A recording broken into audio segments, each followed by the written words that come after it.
Hi, I'd like to welcome you to the Austrian Circle. This is the program where we talk about the economics of freedom here on WHUS Stores 91.7 FM.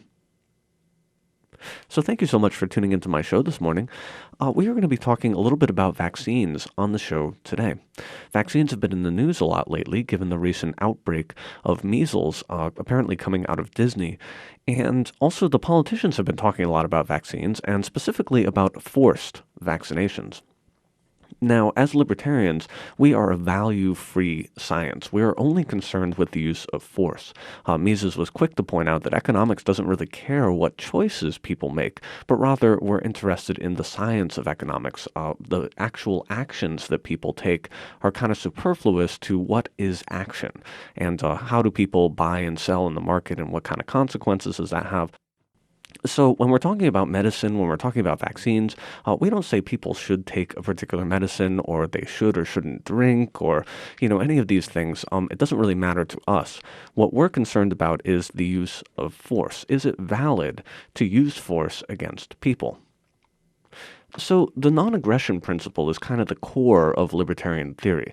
We say that no person may aggress against another person or property unless in self-defense because that other person was the one who initiated the aggression.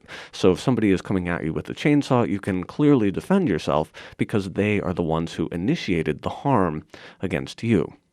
And so we would say that vaccines being forced onto people is completely invalid because you are not actually defending yourself when you are forcing somebody to ingest something into their body that they do not want in their body.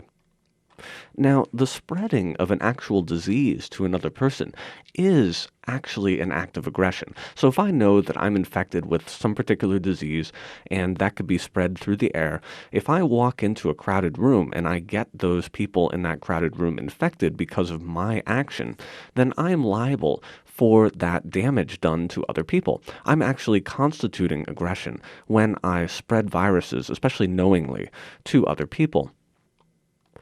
And so what do? We don't want the spread of diseases, but we also don't want to force vaccines onto people. And I believe the solution is a free society and private property. So there would likely be a check on people when you are going into a crowded area, let's say a train station or a bus station, or when you're flying on a plane or some place where diseases could spread quite rapidly.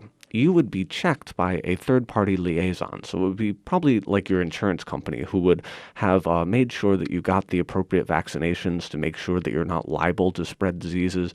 They might have caused you to get a checkup before you actually went on the plane, so that you could be just made sure that you weren't going to spread any diseases. And so this would be part of the insurance company's product that they're offering to their clients, not only to the businesses that people are going to be inhabiting, but also to the clients of people who might be spreading disease. And so we all want to be healthy, and we want private property, and we want insurance companies to kind of make sure that people are okay and that they check out and that they aren't liable to spread contagious diseases. And so to kind of explain a little bit more about this, I want to turn to Robert Murphy, who posted an article on Mises.Canada, and it is private property is the only solution to the vaccine controversy. A measles outbreak in the U.S. has prompted a national debate over vaccinations, a debate that quickly turned ugly because both sides think they are protecting their children from harm. Some parents say that they should have the right to refuse vaccines if they think it is in the child's best interest, while others argue that ill-informed parental views can be overridden by the state if the public health is at stake. When argued on the traditional battleground, the problem has no solution. As with school prayer, immigration policies, parade permits for controversial groups, or allowing the homeless in public libraries, here too there is no way to solve the problem except by letting private property owners set the rules on their land. When couched in the standard statist framework, there are contradictory principles in the vaccination debate. For example, many parents have read research showing the potential dangers from various vaccines, and they think all things considered their kids will be safer without getting them. They recoil at the idea that the state can forcibly inject substances into their kids' bodies in the name of the public welfare. That's fine, but I'm betting many of those same quote, anti-vax parents agree with the principle of taxation, and some of them might even be willing to accept the military draft in cases of extreme national emergency. At least for these parents, it seems they don't actually believe in the principle of the individual rejecting state encroachment. They just happen to disagree with most people on the balancing of the pros and cons of vaccines. On the other hand, consider the parents and others who are outraged at the allegedly unscientific, selfish, and antisocial behavior of the anti-vaxxers. For those of this group who think the state should be able to compel vaccinations against the wishes of a child's parents, I wonder, how far are they willing to push this principle? Should the state mandate diet and exercise routines for the nation's children? What about religious or political views?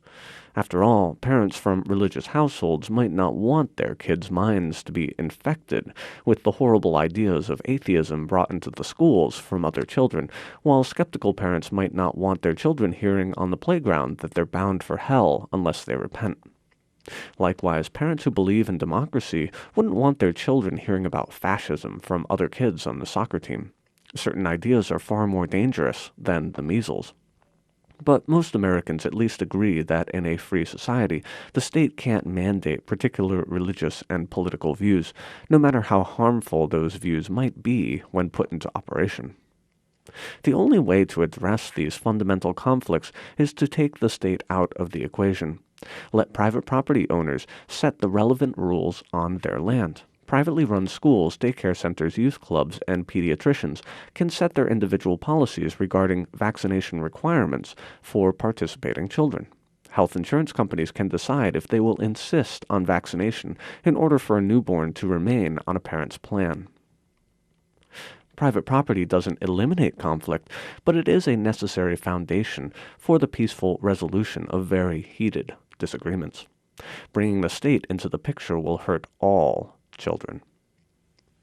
That article is by Robert P. Murphy. It was posted on Mises.ca, Mises Canada, and it's called Private Property is the Only Solution to the Vaccine Controversy. And he was talking about private property owners setting the rules for their particular property. If I want people who have only been vaccinated in a particular way to come onto my property, well, I just set that rule. I set the law for my own property, and people who come into my business and want to accept my services and pay for them, they would have to be checked by my particular standards against whether or not they have been vaccinated and got all of their liability for spreading of diseases taken care of before even entering into my property.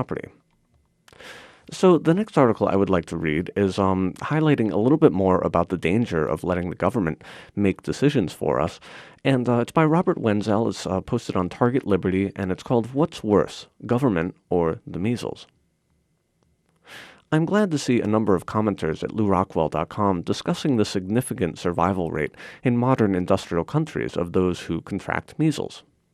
I had the measles when I was a child, and I seem to recall that pretty much all the kids in the neighborhood did.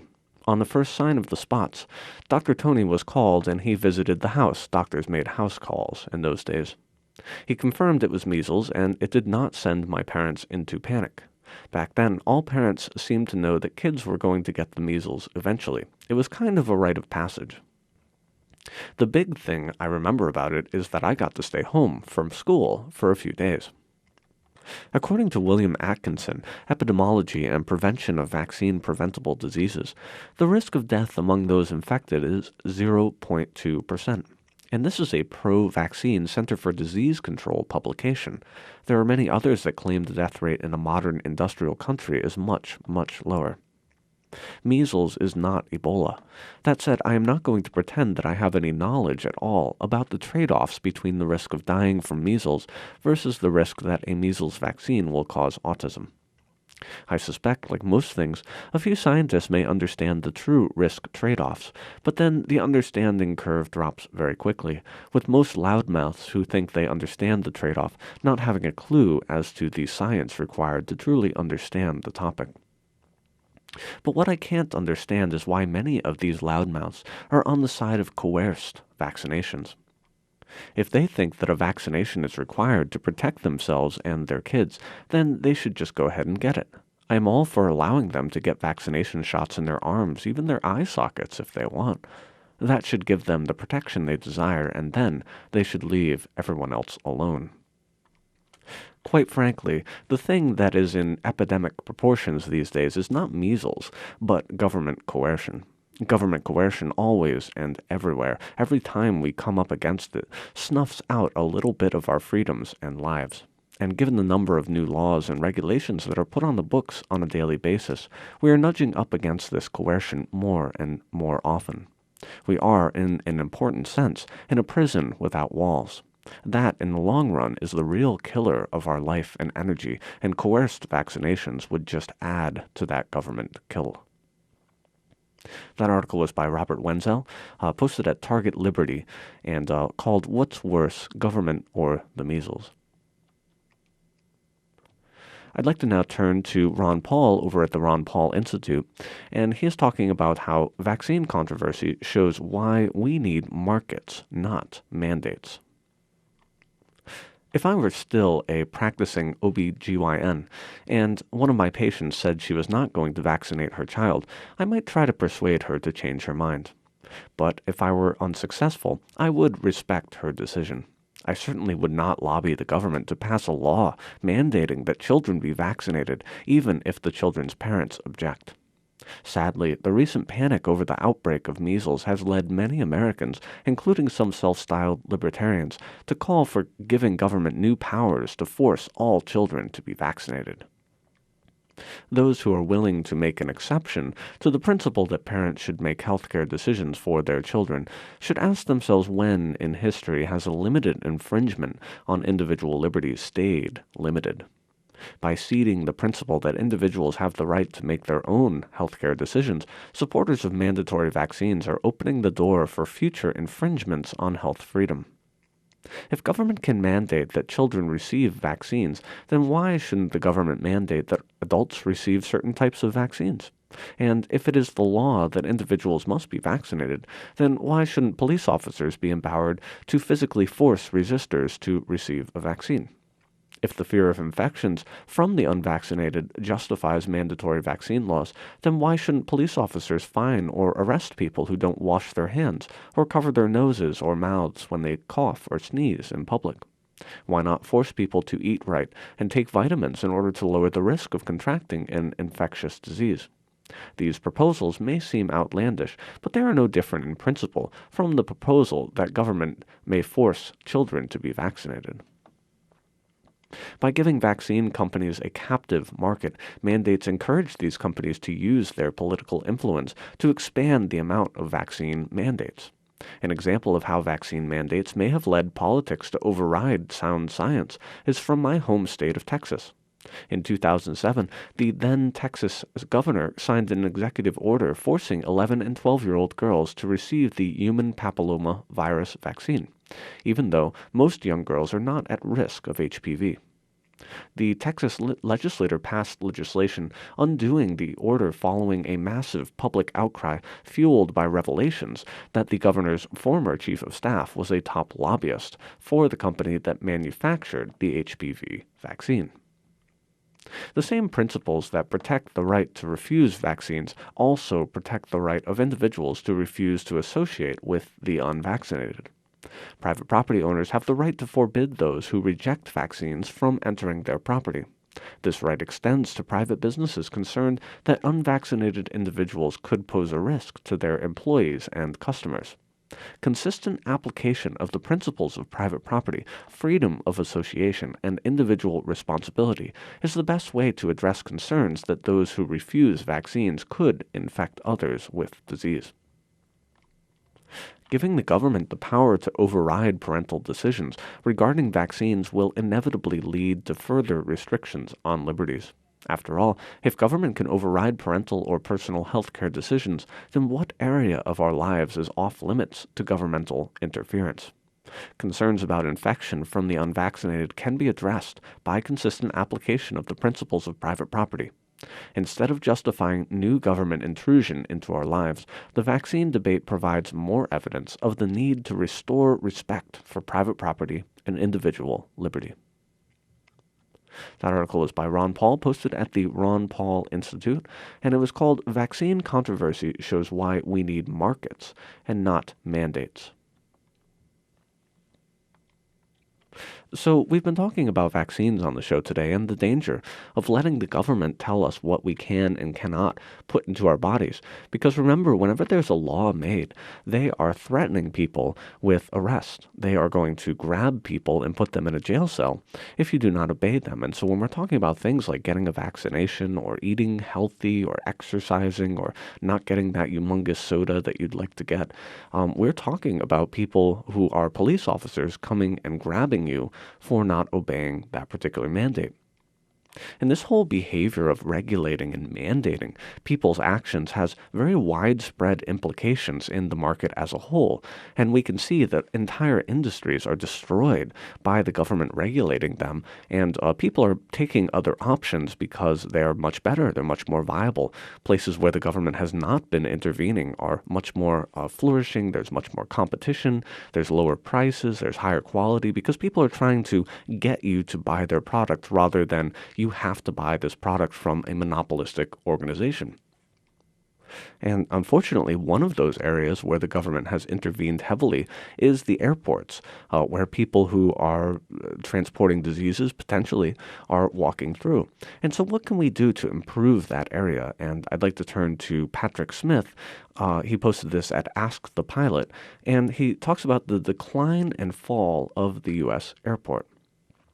He says, our airports are terrible, and our airlines are finding it harder to compete.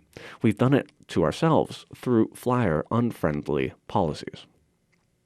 Forgive me for repeating myself. In earlier posts, as well as in my book, I've emphasized the myriad ways in which U.S. airports pale in comparison to those overseas. I hate driving a topic into the ground, but my experiences over the past few days force me to revisit this. The other day, traveling on vacation, I flew on Cathay Pacific to Amsterdam with a connection in Hong Kong.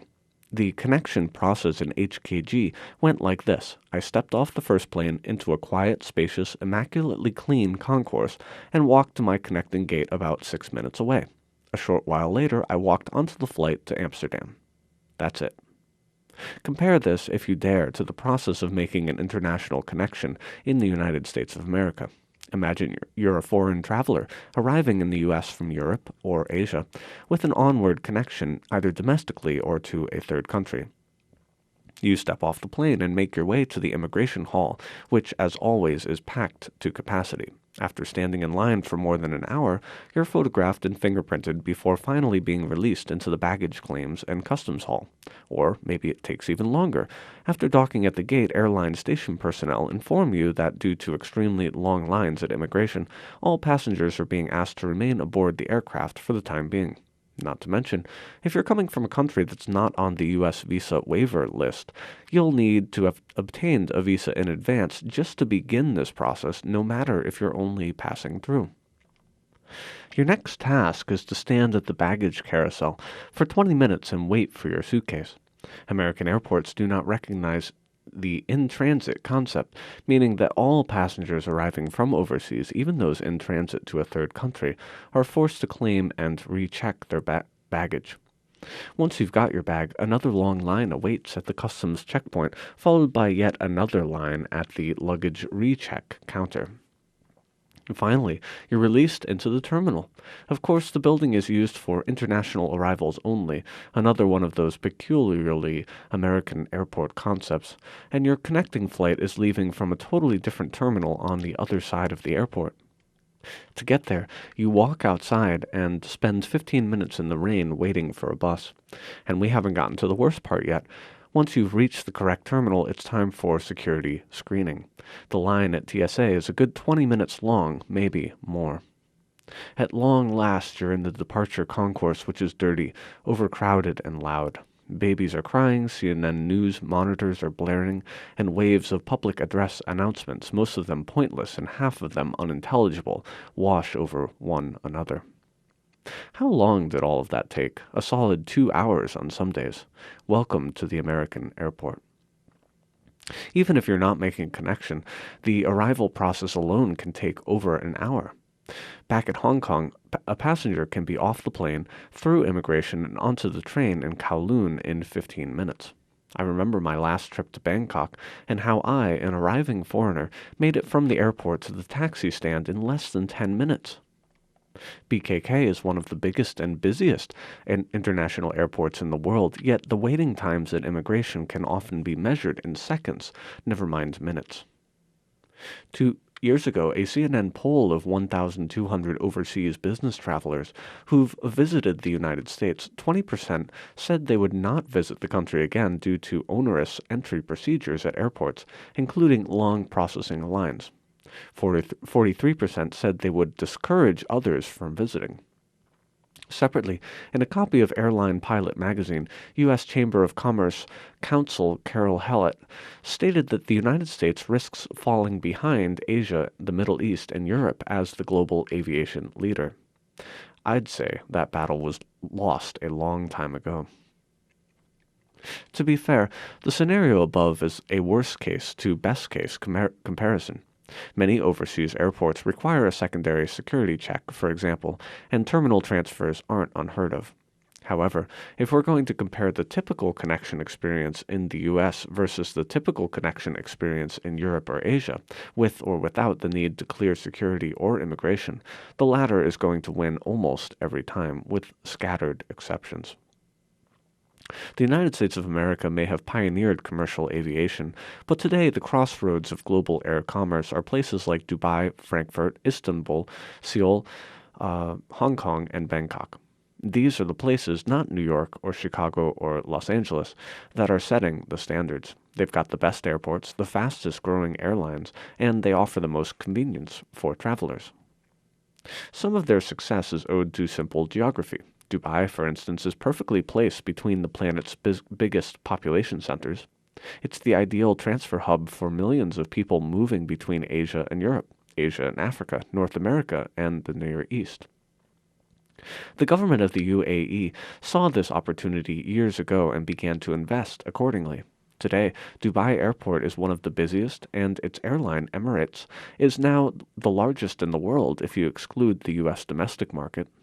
The book value of the planes Emirates has on order, to say nothing of the 200 wide-body jets it already operates, exceeds the value of the entire U.S. airline industry.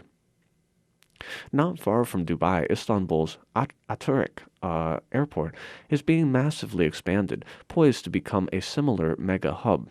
Its hometown carrier, Turkish Airlines, in addition to winning numerous service awards, now flies to more countries than any other airline in the world. There's not much we can do about geography. At the same time, there's no excuse for the American aviation sector to have fallen so far. We've done it to ourselves, of course, through short-sightedness, underfunding, and flyer-unfriendly policies. The federal government seems to treat air travel as a nuisance, something to be dissuaded, rather than a vital contributor of tens of billions of dollars to the annual economy. As a result, our airports are substandard across a number of fronts, both procedurally and infrastructurally. Our terminals are dirty and overcrowded, our air traffic control system is underfunded, customs and border protection facilities are understaffed, airline passengers are groped and hassled, to the point where, if that CNN poll is to be believed, millions of them will refuse to visit the country. And although our physical location may not be ideal as a transfer point, there are still plenty of travelers moving between continents who can and should be connecting at U.S. airports aboard U.S. carriers, if only we weren't driving them away.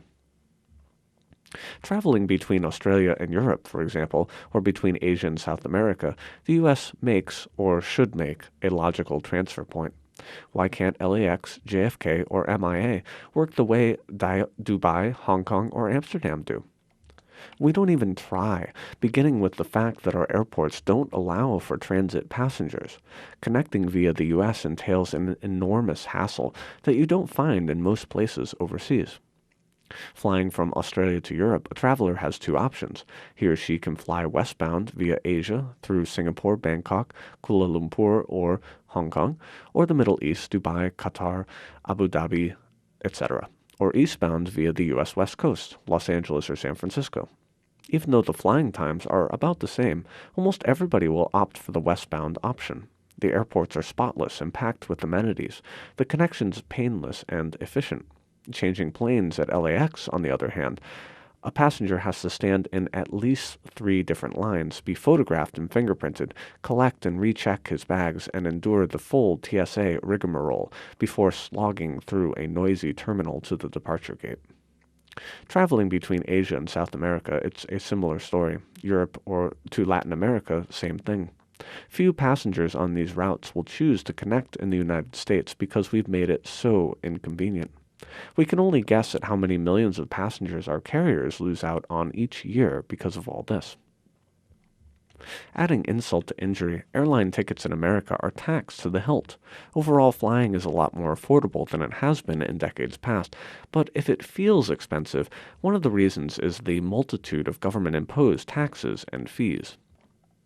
There's an excise tax, the 9/11 security fee, the federal segment fee, the passenger facilities charges, the international arrival and departure taxes, immigration and custom user fees, and animal and plant health inspection service charge, and so on, a whopping 17 total fees.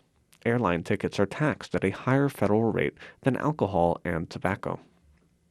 Finally, you should know that the government-run Export-Import Bank of the United States provides billions of dollars in below-market financing each year to carriers overseas, helping deliver hundreds of American-built aircraft at rates not available to our own airlines.